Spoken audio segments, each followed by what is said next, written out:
The first of our devotional thoughts today comes from our reading in Genesis. And the principle is simply this: there are lessons that you learn in the hard times that can bring about permanent change in a family for the good. Let me say that again. There are lessons that are learned in hard times, like what we're walking through right now, that can change a family permanently for the good. Now, I want you to remember with me, we never find in Scripture where Abraham ever planted a crop. Abraham was always wandering, moving from place to place with his flocks, his herds, his camels, etc. The first time we ever find anybody in their family planting was during the famine with Isaac. We studied that concept in detail. Genesis 26, verse 12. When Isaac planted his crops that year, he harvested 100 times more grain than he planted, for the Lord blessed him. But now listen to Isaac in our scripture reading today as he puts his blessings on Jacob.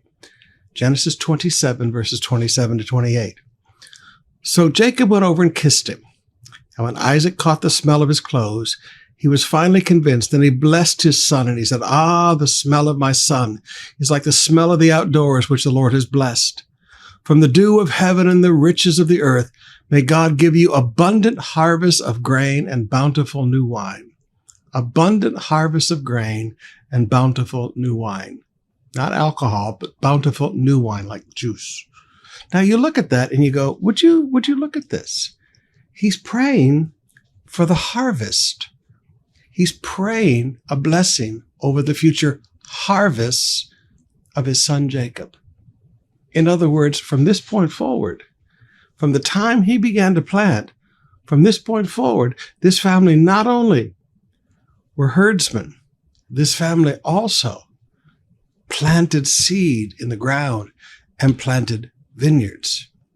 They had learned a lesson of self-sufficiency. Going through the hard times when they found that people didn't want to sell to them. Going through the hard times when they didn't have food to feed their families. Going through those hard times, they learned lessons of self-sufficiency. That now not only will we have flocks and herds, but from this day forward, we will plant seeds of grain, and we will raise vineyards. We will not just be wanderers all the time. We will have regular harvest with our families.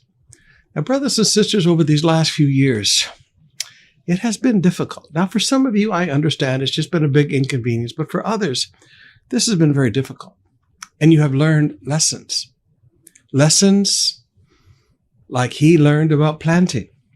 Only maybe you've learned lessons about the need for savings, the need to be debt-free, the need to own your own property so that you can shut down cash going out because you already own your home and you don't have to keep paying rent and you don't have to keep paying bank payments.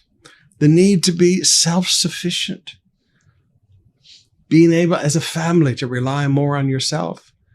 Many of you started raising vegetables in your little pieces of property that you used to just keep for your apple out back of your house. Not a very big yard, but now you've got vegetables out there. You've got okra out there. You've got tomatoes out there. You've got all kinds of things out there. You learned a little bit more of self-sufficiency. Some of you have started raising chickens, and now you have fresh chicken and you have fresh eggs. Some of you have started small piggeries.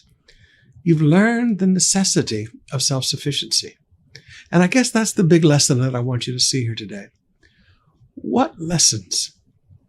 What has your family learned that from this point forward in your family, you will never forget?